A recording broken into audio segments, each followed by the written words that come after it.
This is Alvin Ignatius. Questions for Carla and for Richard. Carla. Hi, Alvin Ignatius, Tribune and the PT Show. Number one, you are starting with the 775 horror episode. How does it feel na kayo ang mag-start ng bar ng Shake, Rattle, and Roll na? It's an honor, syempre, to start the film. Nandun po yung pressure po talaga eh. I believe personally, ang pressure po siguro would be in the first episode and the third, yung mag-wrap up, no? Honor po yan. It's an honor to be part of the first episode, pero very fitting because it's a period episode. Dates back in 1775. So, maganda kasi magsiset na po kami kaagad ng mood. Yung vibe po ng aming episode na 1775, very, ma-mention po ni Ms. Noreen earlier na wala pong sigawan, wala po gaanong ganun talagang nasa eeriness, sa dilim, sa yung fact po na nasa Beaterio po kami, mga madre po kami, pero napasok po napasok po ng isang evil entity. So maganda yon kasi umpisa pa lang po, tatakutin na po namin, pakikilabutin na po namin kayo. For Richard, 50 years in the making yung horror story nung 2015. Can you tell us a little bit of how easy or difficult what is to create that world and create the hero that you will portray in the movie? Yeah, it wasn't easy, of course, making our episode.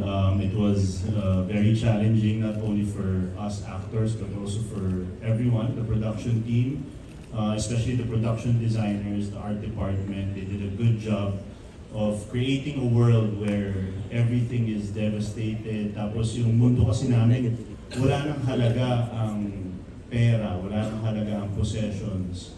It's all about survival and living every day as if it's your last. So ganun yung tema nung episode 3. And yung episode 3, from the moment na mag-start yung episode namin, all the way to the end, intense, pa-intense ng pa-intense. Like, talagang non-stop. So, yun naman yung pressure sa episode namin. We need to wrap up the film, we need to have a nice climax and everything. So, non-stop yung survival namin dun sa episode 3. What kind of hero is your character? He's the, parang hindi naman talaga siya hero eh.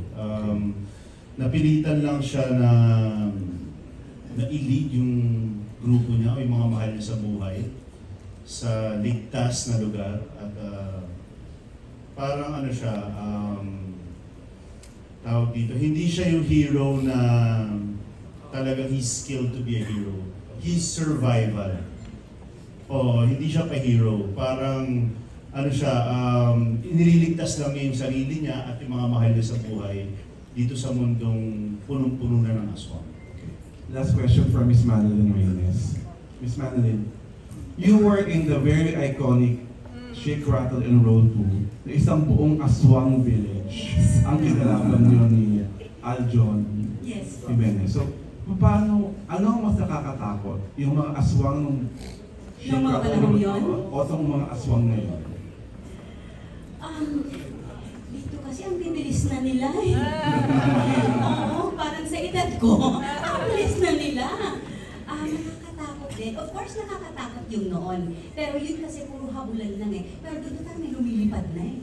Para nasa taas mo na sila. So hindi ka na lang dito nakatingin.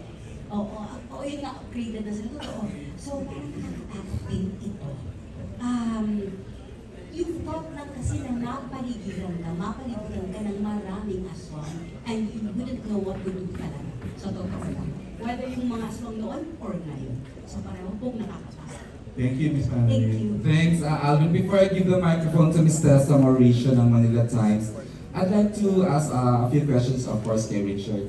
Chard, you're here in the year episode, you are reunited with your director in the phenomenal Incognito. How does it feel? May say ka ba sa pagkuha sa kanya to be your director in this episode, in your episode, Chard? Oh, it's an honor to be working with Direk Ian again. Oo eh. we did a good run for Incognito. He was our director for one of our directors for Incognito. And it's an honor to be working with him. He's an actor's director, he knows what he wants. And he really guided us dito sa episode 3. And yeah, no, when I came on board dun sa project, Direk Ian was already there. So yeah, it's great to be working with Direk Ian and hopefully we can do more. Meant to be talagang gawin niyo to na Charles, no? Yun yung Direk Ian. Direk Ian, would you like to say something? You are reunited with one of your lead actors in Incognito, correct? Okay, ayan, you're on. Actually, hindi lang si Richard. With Richard, actually pangatlong project na namin. Okay. Can you enlighten us with the other two? Ironheart kami, Incognito and this one. So parang bilis, no? Parang kailan lang kami nakakilala na we just finished the third project. And overwhelming kasi we shot Incognito sa Baguio. Tapos, nakita ko kay Richard, meron kaming childhood picture na nagpa-picture ako sa kanya. Sa Baguio rin. Sabi ko, Richard, dito ako. Sabi niya, hindi niya alam si Raymond yun, siya eh. Pero yun nga, parang yun nga sabi ko, parang somehow meron ding tulong ang universe sa pagtatagpo ng mga like-minded na tao na with the same wavelength.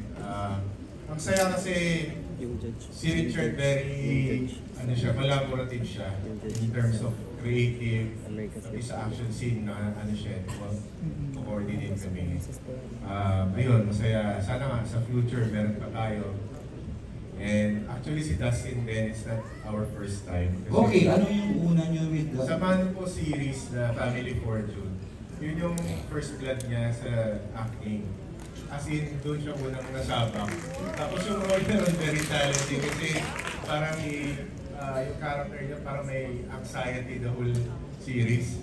So, ayaw ko kung nagka-anxiety siya after nun. Pero I've seen him develop then from that series hanggang sa ngayon, hanggang sa nakaka-overwhelm din marinig ko yung mga fans na nagsisigaw na parang okay, I was part of his career din. So, yun, masaya naman to work with this ko. Tapos yung the rest, masaya rin kasi na-feel ko yung hindi lang pagiging professional nila kundi we've talked some personal stuff na feeling ko nakatulong rin sa pag-open up nila sa akin dito sa project. Alright, thank you Direk Ian. I'd like to give the microphone to Ms. Tessa Mauricio ng Manila Times. Mauricio Ariola. Ayan, go ahead Ms. Tessa. There she is. Thank you. My question is for Manilyn ulit. That's alright. Sabi nila, nung nagkaroon ng press conference early yung episode mo, I think a lot of the cast, I think that from your episode and the other episodes have all said that ang paborito nila ay yung aswang, which you did, as you said, how many years ago? Ang aswang ay 19, ilan na po kaya? I think 87, or 88. Opo. Yung daw ang talagang tumatak sa kanila, whether from our young cast or the older members of our cast. Anong masasabi mo about that? Naku, maraming salamat sa inyo. Thank you. At syempre, lagi po akong grateful sa Regal Films dahil nagsimula doon sa aswang ngayon, sa Shake, Rattle, Roll 2, hanggang nag 3, 4, 5, and 8, and then ngayon dito sa Evil Origins kasama ako. Thankful ako dahil tuwing nakakausap ko kahit itong mga kabataan na nga ang tawag ko, itong mga kabataan, pati ikaw, no? Itong mga batang to, sinasabi talaga nila na yun nga daw ang natakot silang sobra. So, sa akin din po, huwag kayong mag-alala dahil doon ako takot din. Nung una kong ginawa yun, sobra, pag umuwi ako, parang feeling ko sinusundan ako ni Tito Res, ni Tanda. Sa totoo lang, opo, ganun din ako katakot. So, thank you dahil naaalala niyo lagi. Thank you rin sa fans na nandito dahil naaalala din niyo yung mga yon. Thank you sa aking Manilyn and Swindle. Thank you so much. And just one question po for Rizal and Attorney Keith. I think, there you are. Ang tanong ko lang po, what does it mean for the both of you to be able to come up with this edition again, this edition of Shake, Rattle, and Roll only a little over a year since, of course, the passing of everybody's beloved mother, Lily. What does it mean for you to bring this back to the big screen?